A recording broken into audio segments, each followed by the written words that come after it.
ಓಂ ಶ್ರೀ ದುರ್ಗಾಯ ನಮಃ. ಓಂ ಶ್ರೀ ಕಾಲಭೈರವಾಯ ನಮಃ. ಏಪ್ರಿಲ್ ತಿಂಗಳು ಬಂತು. ಏಪ್ರಿಲ್ 2026. ಎಷ್ಟೋ ಮಂದಿ ಗ್ರಹಗಳ ಚಲನೆಯಿಂದ ಏಪ್ರಿಲ್ ತಿಂಗಳಲ್ಲಿ ನನಗೆ ಯಾವೆಲ್ಲ ರೀತಿಯ ಒಂದು ಬದಲಾವಣೆ ಆಗುತ್ತೆ, ಯೋಗ ಬರುತ್ತೆ, ಅಶುಭ ಫಲ ಸಿಗುತ್ತೆ ಅನ್ನುವಂಥದ್ದನ್ನು ಎದುರು ನೋಡ್ತಿರ್ತೀರ. ಅದೇ ರೀತಿ ಕುಂಭರಾಶಿಯ ಏಪ್ರಿಲ್ 2026 ಭವಿಷ್ಯ ಹೇಗಿದೆ, ಆ ತಿಂಗಳು ಯಾವ ರೀತಿಯ ಫಲವನ್ನು ಕೊಡುತ್ತೆ ಅನ್ನೋದನ್ನು ಇವತ್ತಿನ ಈ ಒಂದು ವಿಡಿಯೋದಲ್ಲಿ ನಾನು ನಿಮಗೆ ಹೇಳ್ತಾ ಹೋಗ್ತೀನಿ. ಮೊದಲನೇದಾಗಿ ವೃತ್ತಿ ಮತ್ತು ಉದ್ಯೋಗದ ವಿಚಾರವಾಗಿ ತಿಳಿದುಕೊಳ್ಳೋಣ. ಸಂಘರ್ಷದ ಅಂತ್ಯ ಅಂತಲೇ ಹೇಳ್ಬೋದು ಕುಂಭರಾಶಿಯವರಿಗೆ ಏಪ್ರಿಲ್ 2026. ಯಾಕಂದರೆ ಏಪ್ರಿಲ್ 2ರ ನಂತರ ಅಂಗಾರಕ ಯೋಗ ಅನ್ನೋದು ಮುಕ್ತಾಯ ಆಗುತ್ತೆ. ಈ ಅಂಗಾರಕ ಯೋಗ ಏನು ಅನ್ನೋದನ್ನು ನಾನು ಮುಂದೆ ನಿಮಗೆ ಹೇಳ್ತಾ ಹೋಗ್ತೀನಿ. ಅದಕ್ಕಿಂತ ಮುಂಚೆ ವೃತ್ತಿ, ಉದ್ಯೋಗ ಹಾಗೆ ಆರ್ಥಿಕ ಸ್ಥಿತಿಯ ವಿಚಾರವನ್ನು ಹೇಳ್ತಾ ಹೋಗ್ತೀನಿ. ಅಂಗಾರಕ ಯೋಗ ಅಥವಾ ಅಂಗಾರಕ ದೋಷ ಅನ್ನುವಂಥದ್ದು ಮುಕ್ತಾಯ ಆಗುತ್ತೆ. ಇನ್ನು ಕೆಲಸದ ಸ್ಥಳದಲ್ಲಿದ್ದಂತಹ ನಿಮಗೆ ಒತ್ತಡ ಏನಿತ್ತು ಅದು ತುಂಬಾ ಕಡಿಮೆ ಆಗುತ್ತೆ. ಅಂದರೆ ಟಾರ್ಗೆಟ್ ಕೊಡ್ತಾಯಿದ್ರು, ನಿಮ್ಮ ಬಾಸ್ ಆಗಿರ್ಬೋದು, ಮ್ಯಾನೇಜರ್ ಟಾರ್ಗೆಟ್ ಕೊಡ್ತಿದ್ದು ಅದನ್ನು ಮುಗಿಸೋದಕ್ಕೆ ಅಂತ ನೀವು ತೊಗೊಳ್ತಿದ್ದಂತಹ ವರ್ಕ್ ಪ್ರೆಷರು, ಆ ಒಂದು ಸ್ಟ್ರೆಸ್ ಲೆವೆಲ್ಲು ಎಲ್ಲವೂ ಕೂಡ ಈ ಒಂದು ಸಂದರ್ಭದಲ್ಲಿ ಕಡಿಮೆ ಆಗುತ್ತೆ. ಇನ್ನು ಏಪ್ರಿಲ್ 14ರ ನಂತರ ಸೂರ್ಯ ತನ್ನ ಸಂಚಾರ ವೃತ್ತಿಯಲ್ಲಿ ಒಂದಷ್ಟು ಬದಲಾವಣೆಯನ್ನು ಮಾಡುತ್ತೆ. ಈ ಸಂದರ್ಭದಲ್ಲಿ ನಿಮ್ಮ ಆತ್ಮವಿಶ್ವಾಸ, ಗೌರವ ಹೆಚ್ಚಾಗೋದ್ರ ಜೊತೆಗೆ ಹೊಸ ಜವಾಬ್ದಾರಿಗಳು ಕೂಡ ಬರುತ್ತೆ. ಟ್ರಾನ್ಸ್ಫರ್ ಆಗುವಂಥದ್ದು, ಪ್ರಮೋಷನ್ ಸಿಗುವಂಥದ್ದು ಎಲ್ಲವೂ ಕೂಡ ಹೊಸ ಅವಕಾಶಗಳು ಅರಸಿ ಬರುತ್ತೆ. ಆರ್ಥಿಕ ಸ್ಥಿತಿ ಹೇಗಿರುತ್ತೆ? ಮಾಲವ್ಯ ರಾಜಯೋಗ ಅನ್ನುವಂಥದ್ದು ನಿಮಗೆ ಏಪ್ರಿಲ್ 19ರಿಂದ ಸಿಗುತ್ತೆ. ಯಾಕಂದರೆ ಏಪ್ರಿಲ್ 19ರಿಂದ ಶುಕ್ರ ಅನುಕೂಲ ಪರಿಸ್ಥಿತಿಗೆ ಬರ್ತಾ ಇದ್ದಾರೆ. ಈ ಒಂದು ಕಾರಣದಿಂದಾಗಿ ಮನೆ, ವಾಹನ ಖರೀದಿ, ಐಷಾರಾಮಿ ಜೀವನ ನಡೆಸುವಂಥದ್ದು ಕುಂಭರಾಶಿಯವರಿಗೆ ಒದಗಿ ಬರುತ್ತೆ. ಎಚ್ಚರಿಕೆ ಏನಪ್ಪ ಅಂತ ಹೇಳಿದ್ರೆ, ಶನಿ 2ನೇ ಮನೆಯಲ್ಲಿರೋದ್ರಿಂದ ನಿಮಗೆ ಎಷ್ಟು ಹಣ ಬರುತ್ತೋ ಅಷ್ಟೇ ಖರ್ಚು ಇದ್ದೇ ಇರುತ್ತೆ.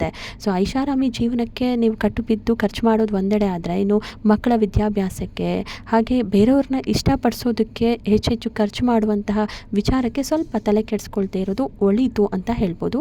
ಕೌಟುಂಬಿಕ ವಿಚಾರ, ಸಹಕಾರ ಸಿಗುತ್ತೆ. ಯಾಕಂದರೆ ಗುರು ದೃಷ್ಟಿಯಿಂದ ನಿಮಗೆ ಮನೆಯಲ್ಲಿ ಶುಭ ಕಾರ್ಯಗಳಾಗುತ್ತೆ.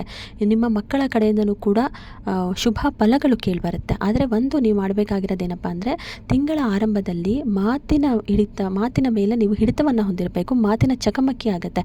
ಇದು ಕುಟುಂಬದಲ್ಲಾದರೂ ಆಗಿರ್ಬೋದು ಅಥವಾ ಹೊರಗಡೆ ಆದರೂ ಆಗಿರ್ಬೋದು, ಮಾತಿನ ಮೇಲೆ ನಿಗಾ ಇರಲಿ. ಮಾನಸಿಕ ನೆಮ್ಮದಿಗಾಗಿ ಮುಖ್ಯವಾಗಿ ನೀವು ಮೊಬೈಲನ್ನು ಬಳಸೋದನ್ನು ಕಮ್ಮಿ ಮಾಡಿ ಆದಷ್ಟು ಧ್ಯಾನದ ಕಡೆಗೆ ಗಮನ ಹರಿಸಿ. ಇದರಿಂದಾಗಿ ಒಂದು ರೀತಿ ನಿಮಗೆ ರಕ್ತದೊತ್ತಡ, ನಿದ್ರೆ ಸಮಸ್ಯೆ ಕೂಡ ಕಡಿಮೆ ಆಗ್ತಾ ಹೋಗುತ್ತೆ. ಶುಭ ದಿನ ಯಾವ್ಯಾವುದು ಏಪ್ರಿಲ್ ತಿಂಗಳಲ್ಲಿ ಅಂದರೆ 9ನೇ ತಾರೀಕು, 15, 19 ಹಾಗೆ 27.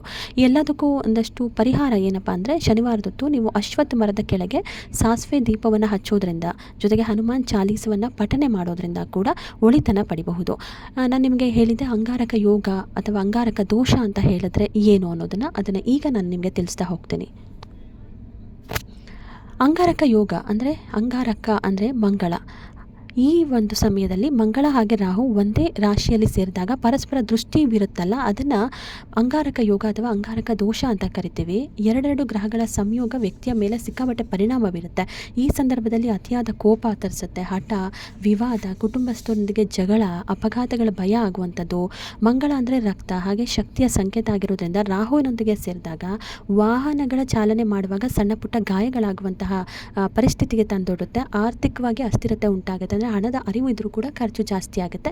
ರಕ್ತಕ್ಕೆ ಸಂಬಂಧಿಸಿದಂತಹ ಸಮಸ್ಯೆ, ರಕ್ತದೊತ್ತಡ, ರಕ್ತಕ್ಕೆ ಸಂಬಂಧಿಸಿದ ಅಲರ್ಜಿ ಎಲ್ಲವೂ ಕೂಡ ಆಗುತ್ತೆ. ಪರಿಹಾರ ಏನಪ್ಪ ಅಂತ ಹೇಳಿದ್ರೆ, ಕೆಂಪು ಬಣ್ಣದ ವಸ್ತುವನ್ನು ದಾನ ಮಾಡೋದು, ಮಂಗಳನ್ನು ಶಾಂತ ಮಾಡುವುದಕ್ಕಾಗಿ, ಹಾಗೆ ಕೋಪವನ್ನು ನಿಯಂತ್ರಿಸೋದಕ್ಕಾಗಿ ಮೆಡಿಟೇಷನ್ ಮಾಡೋದು, ಹನುಮಂತನ ಆರಾಧನೆ ಮಾಡೋದು. ಇದೆಲ್ಲದರಿಂದನೂ ಕೂಡ ಅಂಗಾರಕ ದೋಷ ಅಥವಾ ಅಂಗಾರಕ ಯೋಗದಿಂದ ಹೊರಗೆ ಬರ್ಬೋದು. ಸದ್ಯಕ್ಕೆ ನಿಮಗೆ ಅದೆಲ್ಲ ಪರಿಹಾರ ಆಗಿದೆ. ಇನ್ನೇನೇ ಇದ್ರೂ ಒಳ್ಳೆಯ ಟೈಮ್ ಬಂದಿದೆ. ಆದರೂ ಕೂಡ ಮಾತಿನ ಮೇಲೆ ಹಿಡಿತಾ ಇರಲಿ ಅಂತ ಹೇಳ್ತಾ, ಇದು ಕುಂಭರಾಶಿಯ ಏಪ್ರಿಲ್ ತಿಂಗಳ ಭವಿಷ್ಯ.